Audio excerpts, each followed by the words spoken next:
Hey guys, Ray from Love Your RV and Boat. So today I'm going to be installing a smart plug. Been wanting one of these for my RV for a while. I have one on my boat. They're much safer than the twist lock style that you see on a lot of boats and RVs.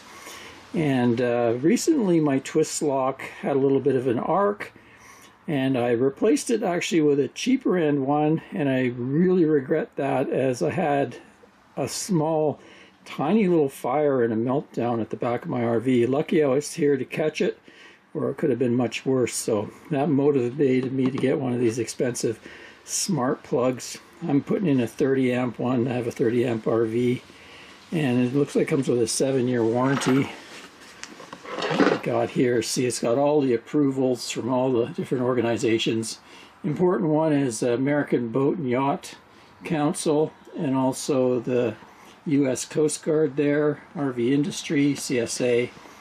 So it says here it's 27 times more electrical contact area than a standard twist type connector.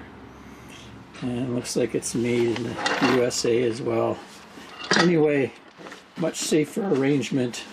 In this box I got both ends. I have the outlet to put in, and I also have the one that goes on the end of the cord. Yeah, there we are, made in USA. So I think that'll solve my problems and make our RV much safer. So first I'm going to do the cord end. So there's a few pieces to put on the end of the cord, starting with this compression fitting here that goes into here. And then you push the cord through. Helps to, maybe there's a rubber thing in there, so it kind of helps to put a little bit of isopropic alcohol just to lubricate it and get it through.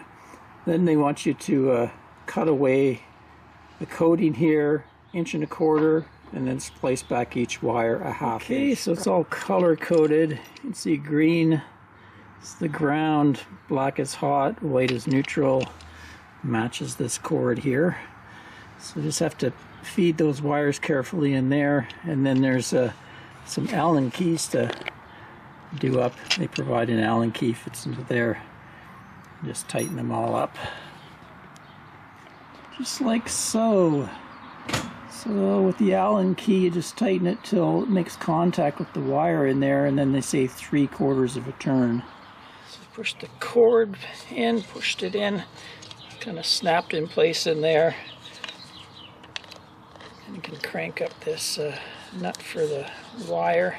Closes on the wire, so that way if you pull on the wire, it doesn't pull on the connection in there. Do that up nice and tight. And there's 3 screws that go in there. There we go. Then we have the rubber seal.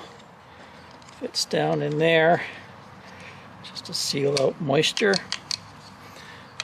See, there's a couple clamps, so when it fits into the receptacle, you push in until they clamp in place. But that's the cord end done. Let's do the outlet.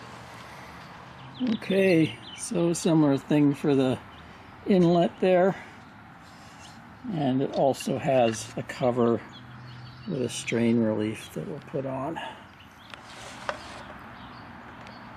just like so.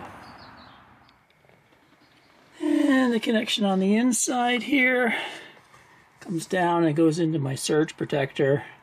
I have a Progressive Industries 30 amp surge protector. Helps out for miswired campground plugs, that sort of thing, low voltage. And it's got a cover, so it goes into that and then out to my 30 amp RV hookup. So everything looks good there. Let's check the power.